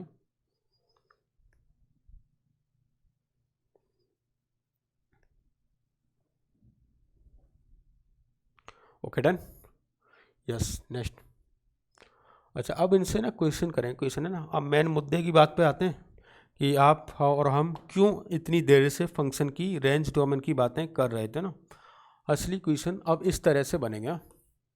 देखो, डोमेन और रेंज बताने मुझे y इक्वल टू साइन बस एक्स, साइन बस of e to the power x है। अब इससे पढ़ने से पहले हमें e to the power x का ज्ञान होना बहुत ज़रूरी है, क्योंकि इसके बिना तो हम कर ही नहीं सकते। तो देखें, साइन इनवर्स ऑफ एक्स है ना, साइन इनवर्स ऑफ एक्स, तो क्या बात एक्सेप्ट करेगा है ना, ये वैल्यू ना डोमेन होनी चाहिए।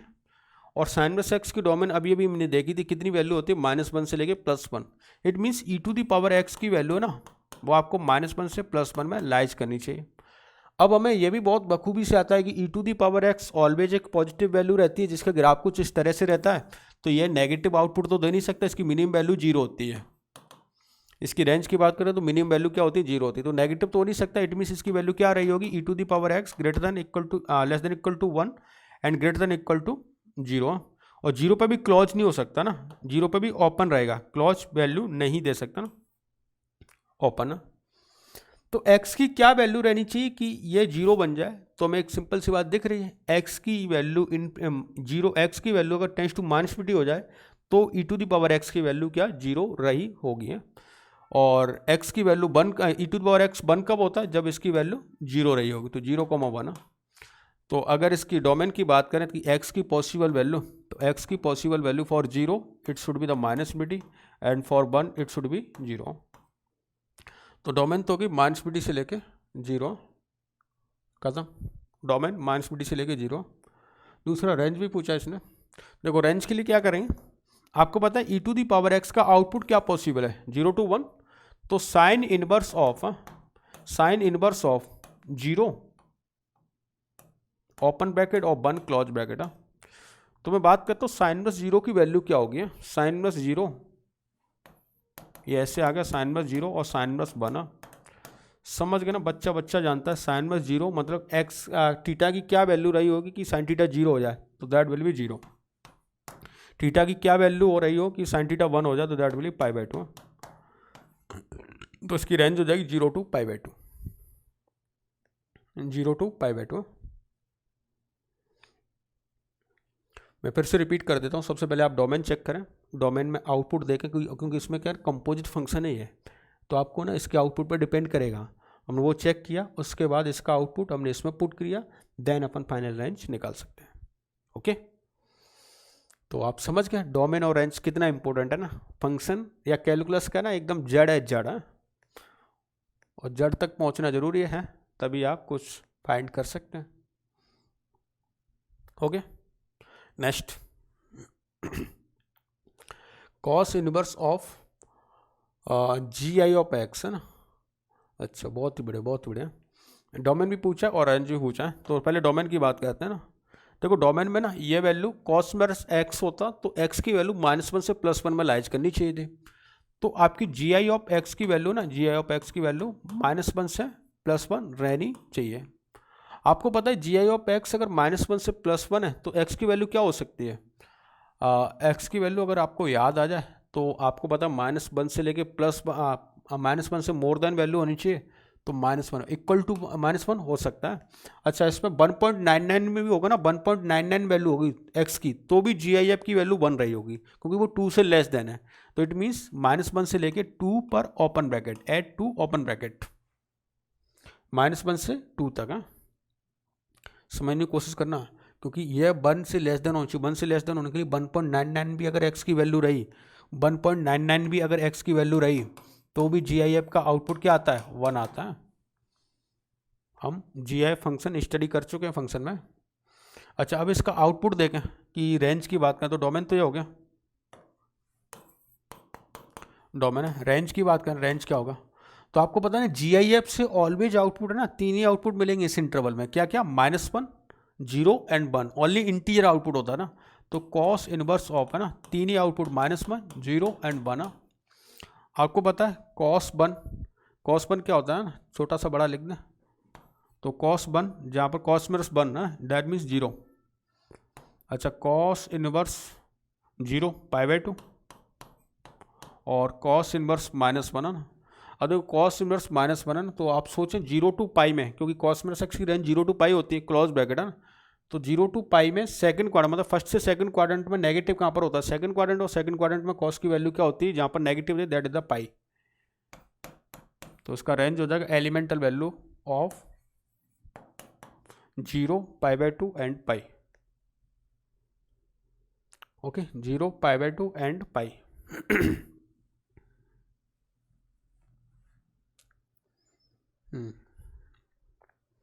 एक बच्चा बोला मेरे से क्लास में कि सर बिना डोमेन रेंज के फंक्शन कितना समझा जा सकता ना। तो आप समझ पा रहे हो ना, बिना डोमेन और रेंज के हम आगे बढ़ ही नहीं सकते हैं, वहीं पर ना अटक जाओगे, चिपक जाओगे ना, तो बिना डोमेन रेंज। और ये यही नहीं, आगे भी समस्या करेगा आपके ना, इस वजह से पढ़ लेना। अगर अभी भी फंक्शन नहीं देखा तो अभी भी देख लेना, अभी टाइम है आपके पास, और आगे बढ़ गए तो और समस्या बढ़ जाएंगी हमारी। Next, domain of cos plus x, fractional part of x है ना, समझ गए फ्रैक्शनल पार्ट ऑफ एक्स है ना। फ्रैक्शनल पार्ट देखते ना, अब तो याद हो जाना चाहिए ना आपको, काफ़ी बार देख चुके हैं फ्रैक्शनल पार्ट ऑफ एक्स। हाँ, बारिश की बूंदें, टिप टिप बरसा पानी है, डोमेन आर, और रेंज 0 to 1। तो आपको पता है कॉस इनवर्स एक्स और साइन इनवर्स एक्स क्या इनपुट एक्सेप्ट करेगा, -1 से +1, और वो इनपुट किस पे डिपेंड करेगा, इसके आउटपुट पर, और इसका आउटपुट क्या है 0 to 1 है। तो 0 to 1 इसमें एक्सेप्टेबल है, इट मीन्स हर एक वैल्यू पॉसिबल है। तो डोमेन की बात करूँ तो डोमेन इसकी आर रही होगी। डोमेन का मतलब each and every value is possible है, तो कुछ भी आप इनपुट देंगे आप इसका आउटपुट 0 to 1 आएगा। 0 to 1 में sign inverse x and cos inverse x खा सकता है इसको। अच्छा, अब देखते हैं रेंज में, रेंज में तो पहले कॉस इनवर्स एक्स की बात करें, डोमेन दोनों की सेम रहेगी, किसी में कोई दिक्कत नहीं है। बाई इक्वल टू अगर cos inverse of fractional part of x है ना, इसकी रेंज की बात करता हूँ, तो इसमें रेंज में क्या हो जाएगा, देखो कॉस इनवर्स ऑफ, ये 0 पर रहेगा क्लोज और 1 पर रहेगा ओपन है। अब आप समझे कॉस इनवर्स 0, तो कॉस इनवर्स 0 कहाँ पर 0 होता है, π/2 पे, तो π/2 पे लगा दें आप close, and cos inverse 1, cos theta की वैल्यू 1 कहाँ पर मिलती है 0 पर, तो that is the open bracket 0 to π/2 for cos inverse of fractional part of x. Next, sine inverse of, इसके लिए रेंज क्या हो जाएगी, देखो साइन इनवर्स ऑफ, इसका आउटपुट क्या होगा 0 to 1, sine inverse 0, sine inverse 0 रहता है, sine inverse x, sine inverse zero की वैल्यू क्या रहती है, zero, and sine inverse one है, तो साइन इनवर्स वन क्या ओपन ब्रैकेट है, तो यहाँ पर sine inverse one means one होता है पाई बाय टू का, तो 0 to pi by two open bracket. तो ये रहेगा इनका डोमेन और रेंज, नोट कर लें।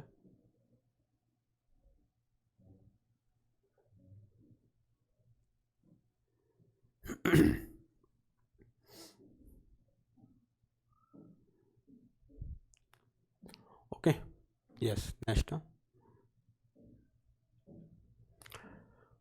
Domain and range of cot inverse of signum of x.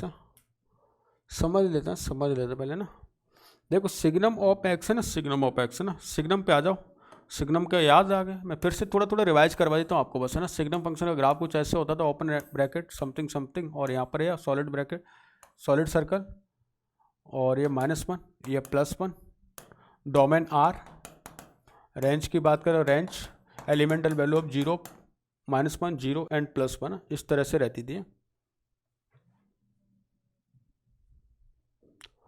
तो अब आप मुझे बताएंगे कि अगर cot inverse of signum of x है ना, सिग्नम ऑफ एक्स है, तो ये इसका आउटपुट -1, 0 एंड +1 रहेगा। तो कॉट इनवर्स एक्स की डोमेन क्या होती थी, आर। इट मीन्स कुछ भी एक्सेप्ट कर सकता है, यहाँ पर है जो भी इनपुट देंगे सबको खा लेगा कॉट इनवर्स एक्स, है ना। तो इसकी ना हर एक वैल्यू के लिए पॉसिबल है, और हर एक वैल्यू के लिए पॉसिबल है, तो डोमेन तो क्या हो जाएगी, आर। डोमेन आर है, क्योंकि कॉट इनवर्स एक्स की डोमेन आर होती थी, और इसमें इसका आउटपुट हर एक आउटपुट पॉसिबल है, तो डोमेन क्या हो जाएगी, आर। हाँ, रेंज की बात करते हैं, तो रेंज में क्या करेंगे आप, कॉट इनवर्स ऑफ है, इसका सिग्नम ऑफ एक्स का आउटपुट क्या है, -1, 0 एंड +1, तो आप यहाँ पर तीनों वैल्यू पुट कर दो, -1, 0 and +1। Cot inverse 1, cot inverse 1 का मतलब क्या, π/4, π/4 कर लेते हैं, π/4। कॉट इनवर्स 0, अच्छा कॉट इनवर्स 0 कहाँ पर मिलता है, तो कॉट इनवर्स 0, कॉट थीटा 0 कहाँ पर होता है, कैसे समझो, ऐसे ऐसे उल्टा, कॉट इनवर्स 0 मतलब थीटा, तो कॉट थीटा की वैल्यू 0, 0 कब होती है, जब थीटा क्या हो, π/2, तो इसमें π/2।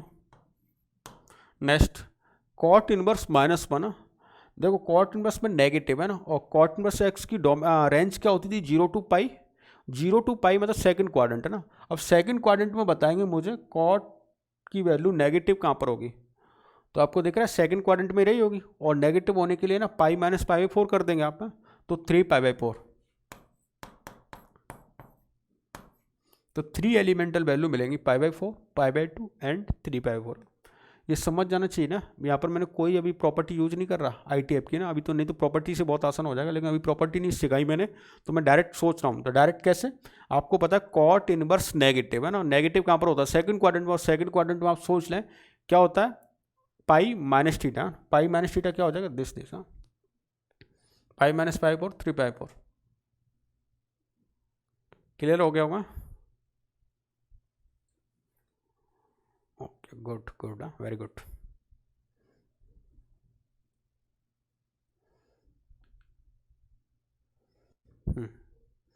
नेक्स्ट बना,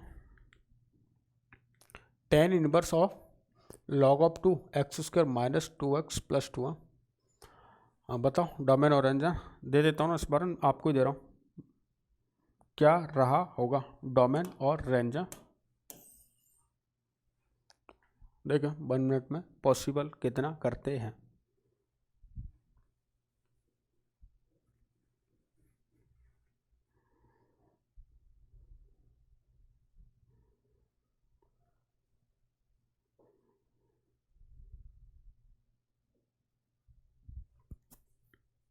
परफेक्ट स्क्वायर बनाओ, जो ब्रैकेट में आपको गिवन है उसको परफेक्ट स्क्वायर बनाओ, और चेक करो लॉगरिथम में कहाँ से कहाँ तक डिफाइन रहा होगा।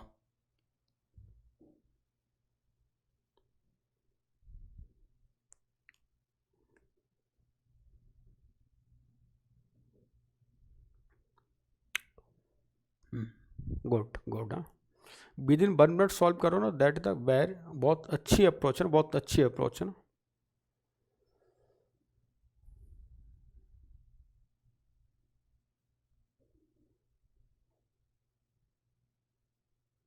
Yes let's see.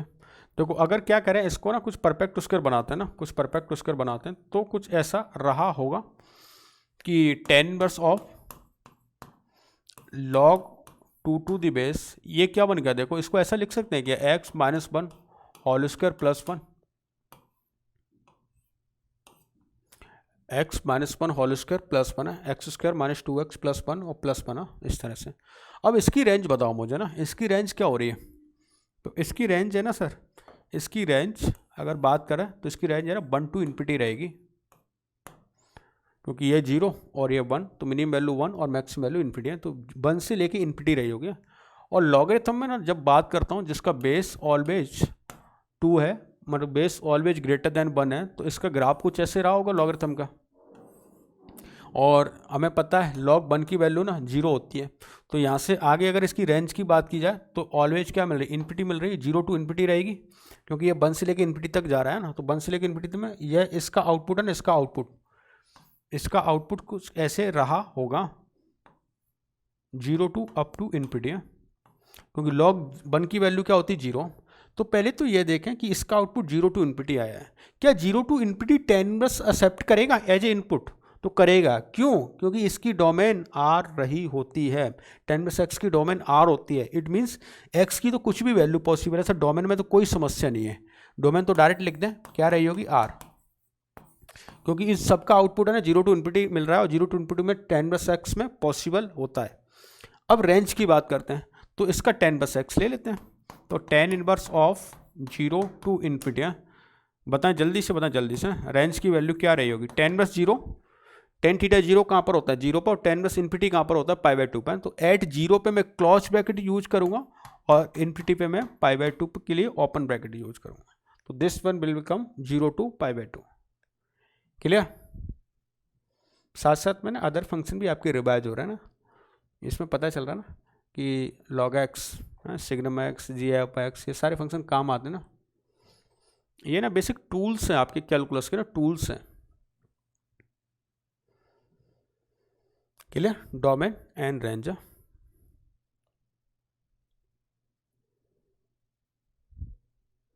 नेक्स्ट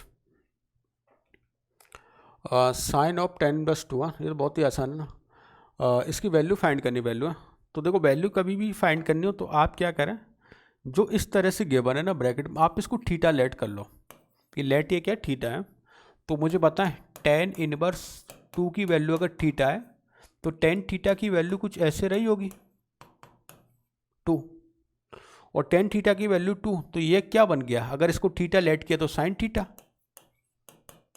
आपकी 10 थीटा की वैल्यू 2 है, साइन थीटा वैल्यू आस कर रहा हूँ, ट्रायंगल बनाया आपने, आपको पता है लेट सपोज ये थीटा है, तो ये 2 और ये क्या बन रहा होगा परपेंडिकुलर अपॉन बेस, तो ये क्या हो गया √5 है। तो सिंपल सी बात है, साइन थीटा की वैल्यू क्या हो जाएगी perpendicular upon hypo, it means 2/√5। तो ऐसा कभी भी क्वेश्चन दे रखा हो, आप अंदर वाले को थीटा लेट कर लें और आप उसको सिंप्लीफाई करें तो आपको वैल्यू मिल जाएगी।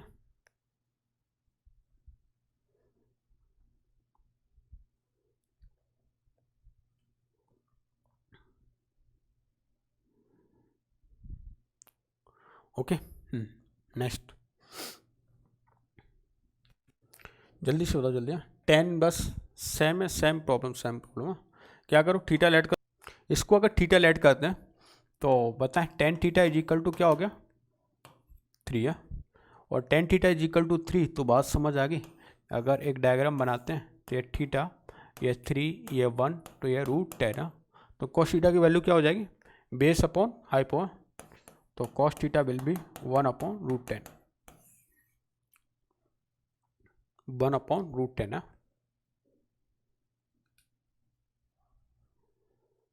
Clear? Next sine of 2 sine बस 3/5, कोई दिक्कत नहीं ना, क्या करें सॉल्व करें और कुछ नहीं करना।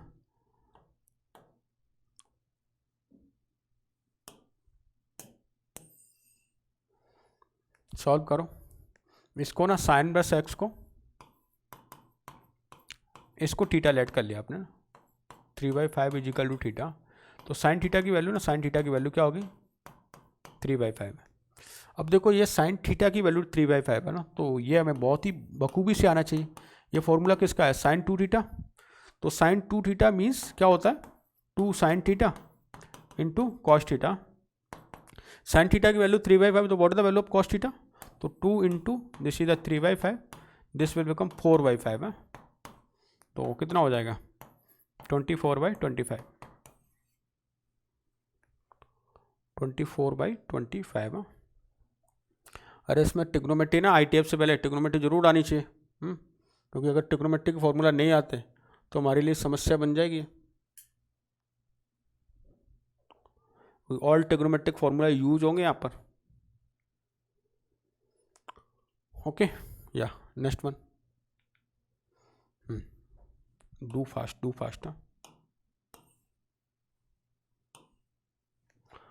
कॉस ऑफ 2 10/2, क्या करें, आप थीटा लेट करो। सर किसको करें थीटा लेट, इसको ही कर लेते हैं, इसको ही ना, इसको थीटा लेट कर लेते हैं। तो tan inverse of 2 is equal to theta, तो tan theta is equal to 2। कोई फॉर्मूला याद है जो tan की टर्म में cos 2 थीटा का फॉर्मूला होता है, बिल्कुल याद है सर, क्या cos of 2 theta is equal to 1 minus tan square theta divide by 1 plus tan square theta. कोई समस्या नहीं है, tan थीटा की वैल्यू में पता है, पुट करते हैं तो क्या हो जाएगा 1 माइनस 2 स्क्वायर 4, 1 प्लस 2 स्क्वायर 4, तो -3/5, -3/5।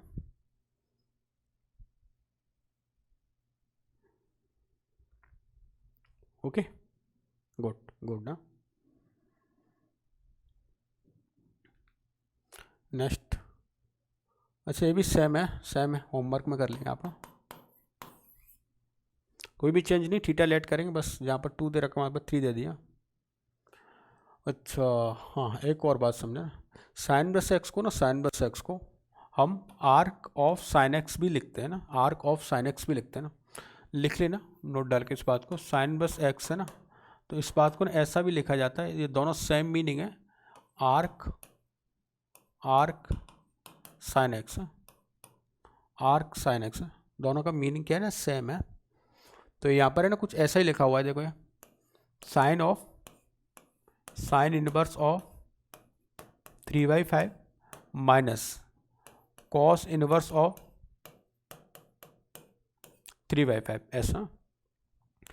अब है ना आप क्या करो, इसमें थीटा लेट कर लेते हैं, और थीटा लेट करने के लिए ना, या थीटा या अल्फ़ा बीटा वॉट एवर, इसको लेट मैं बोल देता हूँ, ये क्या एक अल्फ़ा है और ये अगर बीटा है, तो ये कुछ ऐसा लिखा हुआ है, देखो साइन अल्फ़ा माइनस बीटा, और साइन अल्फ़ा माइनस बीटा का फॉर्मूला में आता है, क्या होता है, sine alpha cos beta minus cos alpha sine beta. Value put करते हैं, देखो यहाँ से ना साइन अल्फ़ा की वैल्यू ना, साइन अल्फ़ा की वैल्यू 3/5 है, और यहाँ पर है ना कॉस बीटा की वैल्यू 3/5 है। तो कैसे पुट करेंगे, साइन अल्फ़ा की वैल्यू 3/5 है, 3/5 है, कॉस बीटा की वैल्यू 3/5। अच्छा साइन अल्फ़ा की वैल्यू 3/5 है, तो कॉस अल्फ़ा की वैल्यू क्या हो जाएगी 4/5 है। कॉस बीटा की वैल्यू 3/5 है, तो साइन बीटा की वैल्यू क्या हो जाएगी 4/5। मल्टीप्लाई किया 9 - 16 - 7, -7/25, छापो।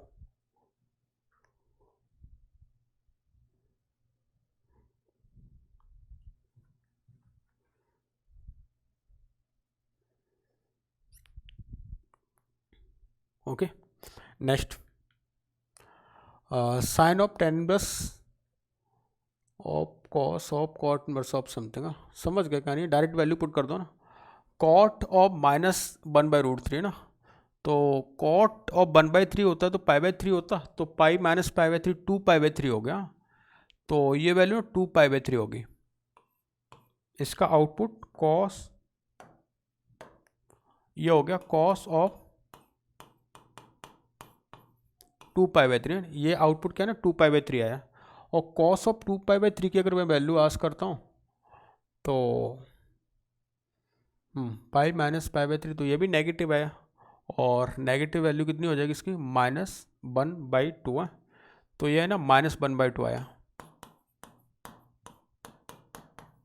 इट मीन्स कुछ ऐसा आ गया -1/2।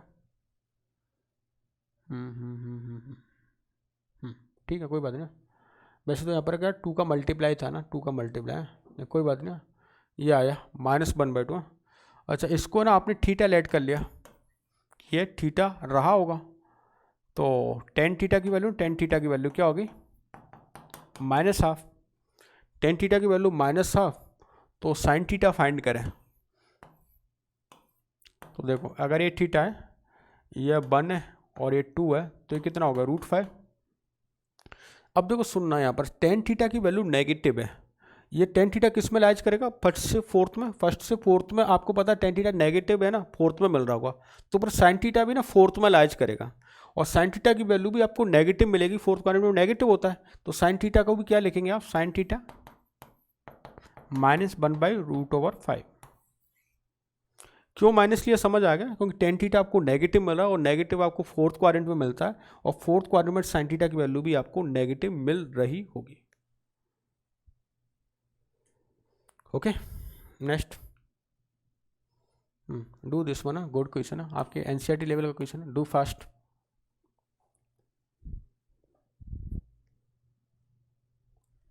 टाइम है,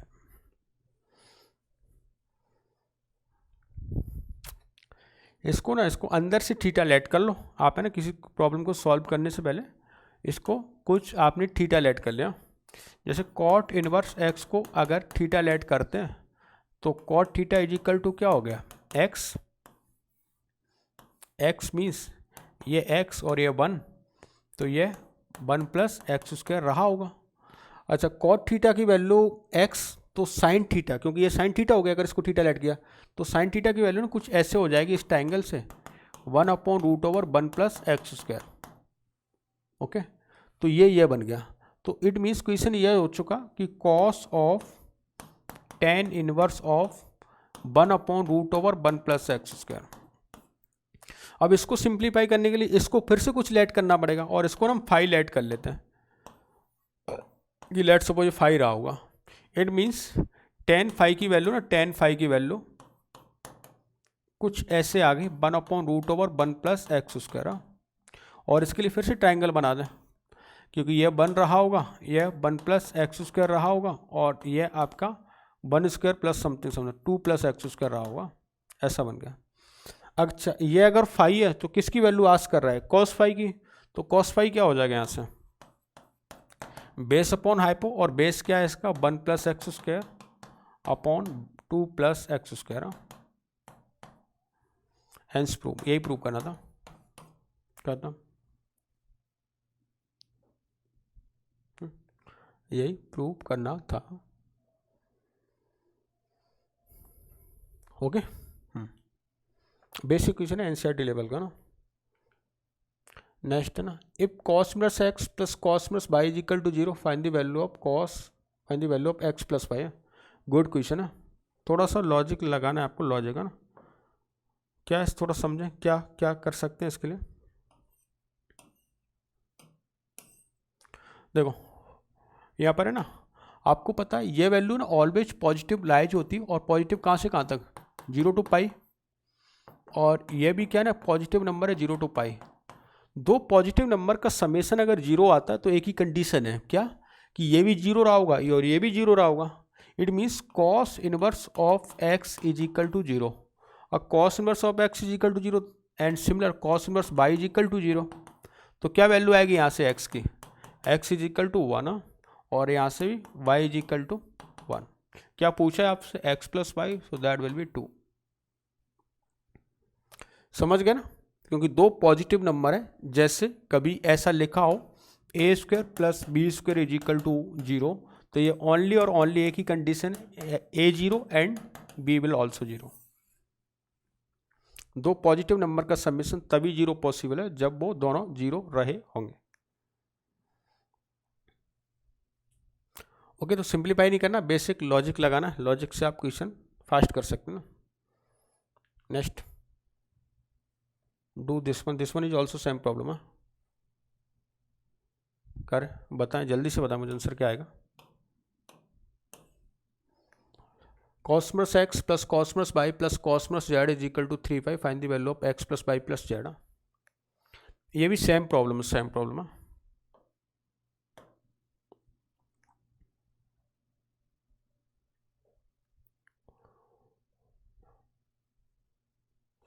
देखो क्या करें, आपको पता है इसका आउटपुट है ना, इसका आउटपुट 0 to π रहा होगा और ये भी 0 to π रहा होगा। ऑलवेज पॉजिटिव नंबर है ना, ऑलवेज। और आपको ये भी पता है इसकी मैक्सिमम वैल्यू है ना पाई हो रही है, और यहाँ पर पाई तभी पॉसिबल है तब ये भी पाई रहा हो, ये भी पाई रहा हो और ये भी पाई रहा हो। आपको पता है cos inverse of x is equal to pi, तो what the value of x, x will be -1। Similar x -1, y will also -1 and z will be also same है। तो x by z will be -1, so this value will become -3। Okay, ये तभी possible है। ऐसे question है काफ़ी पूछे गए ना जेई में, जेई में काफ़ी बार आस्क किए गए हैं। Okay clear. नेक्स्ट देता हूँ, नेक्स्ट में अप्रोच यूज़ करना, पूरा टाइम भी देता हूँ इस बार है ना आपको, कि सर हमें तो सॉल्व करने का टाइम ही नहीं मिलता। पूरा है ना, पूरा 1 मिनट मिलेगा और बताएं इसका करेक्ट आंसर क्या रहा होगा। Sine inverse x plus sine inverse y plus sine inverse z is equal to 3π/2।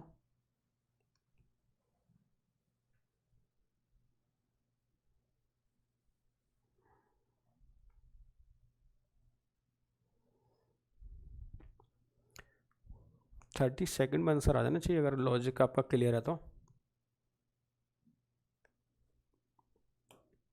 देखो ये ना, इसकी वैल्यू आपको -π/2 से +π/2 होती है, तो एक पॉजिटिव नंबर इसकी मैक्सिमम वैल्यू +π/2 है, तो ये भी π/2 रहा होगा, ये भी π/2 रहा होगा और ये भी π/2 रहा होगा। और आपको पता है sine inverse x is equal to अगर π/2 है तो what the value of x, that will be 1, y will also 1, z will also 1। क्या पूछा, x plus y plus z, so answer is 3। Okay, इस तरह से आप फाइंड कर सकते हैं।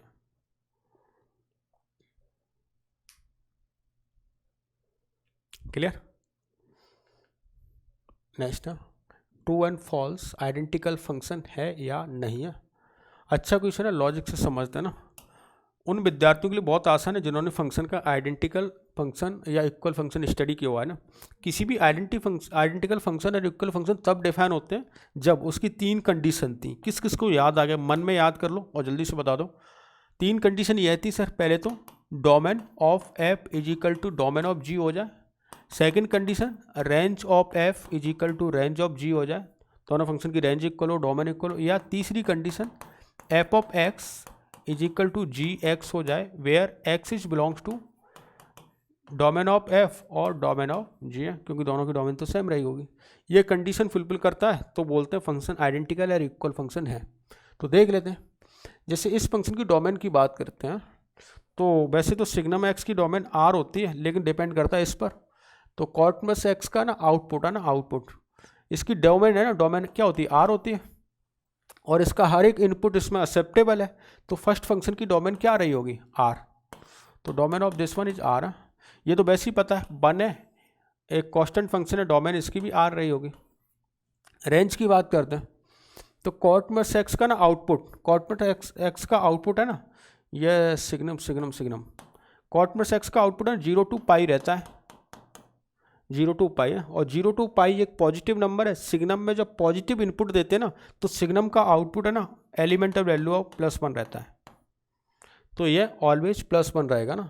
अच्छा ये तो वैसे पता है sine square plus cos square always +1 है, तो ये भी 1 ये भी 1, इट मीन्स रेंज भी इक्वल और हर एक वैल्यू पे सेम आउटपुट आएगा, तो ये फंक्शन आइडेंटिकल रहे होंगे। क्लियर। और डिटेल में जाने के लिए आइडेंटिकल आप देखें, तो लेक्चर आइडेंटिकल वाला है ना, वहाँ पर बहुत सारे क्वेश्चन हमने कर रखे थे आइडेंटिकल फंक्शन है। बस ये 3 कंडीशन ध्यान रखना अपन। कोई एक भी फेल होता ना, कोई एक भी फेल होता तो नॉन आइडेंटिकल फंक्शन हो जाता ना, वो आइडेंटिकल नहीं रहा होगा।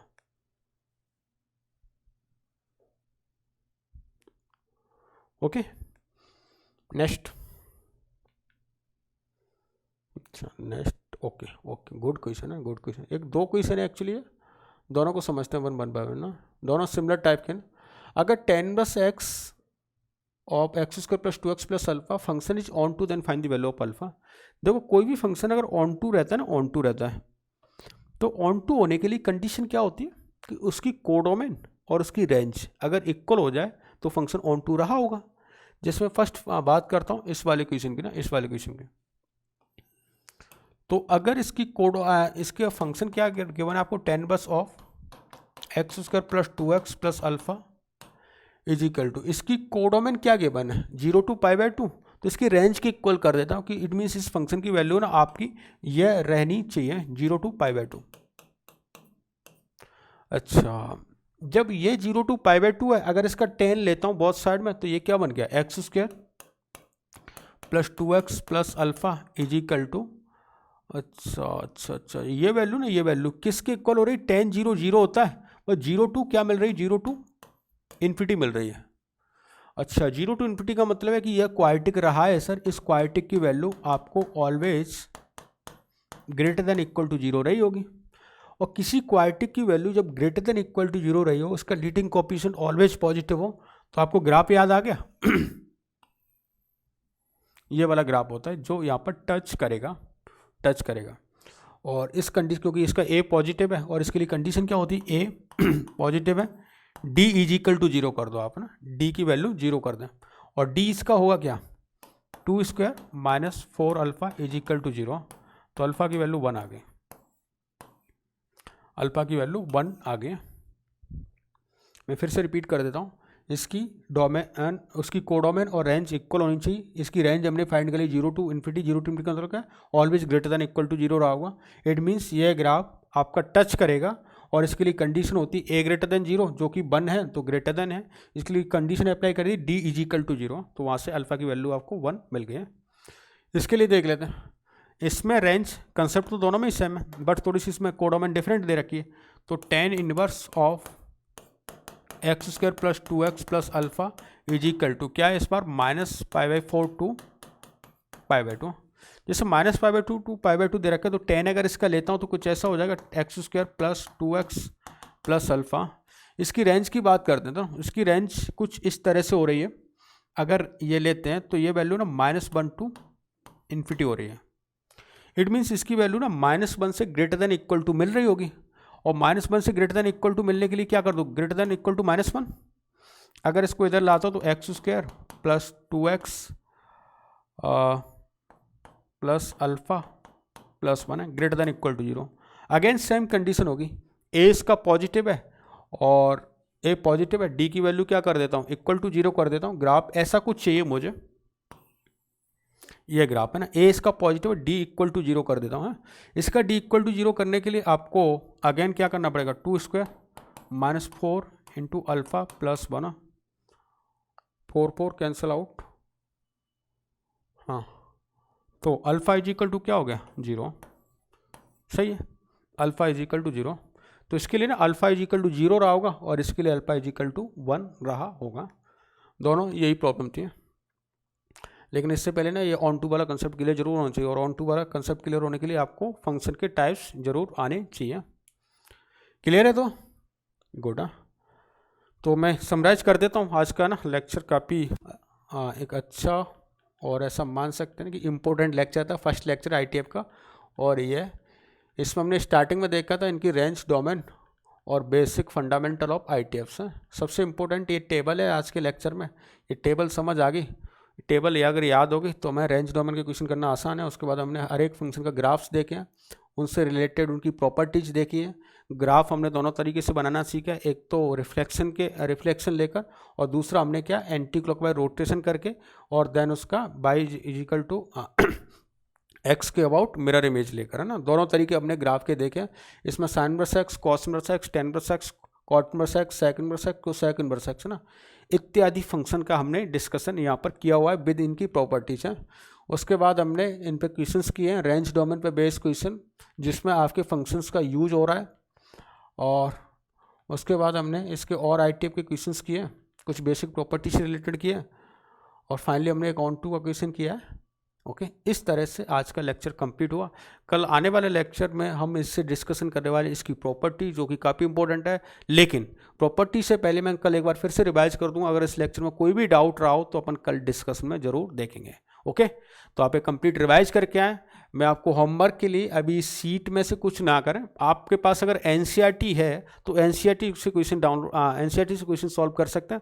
और एनसीईआरटी नहीं भी है तो भी घबराए नहीं, एप्लीकेशन पे जाएं, वेबसाइट पे जाएं, वहाँ पे डाउनलोड्स में जाएं, फ्री डाउनलोड्स में आपको एनसीईआरटी गिवन है, तो एनसीईआरटी की एक्सरसाइज आप सॉल्व कर सकते हैं ना। ओके कल इसकी प्रॉपर्टीज का स्टडी करने के बाद है ना, फिर हम इसके क्वेश्चंस आपके सीट से भी होमवर्क देना स्टार्ट कर देंगे। ओके तो मिलते हैं कल same time. Okay bye bye.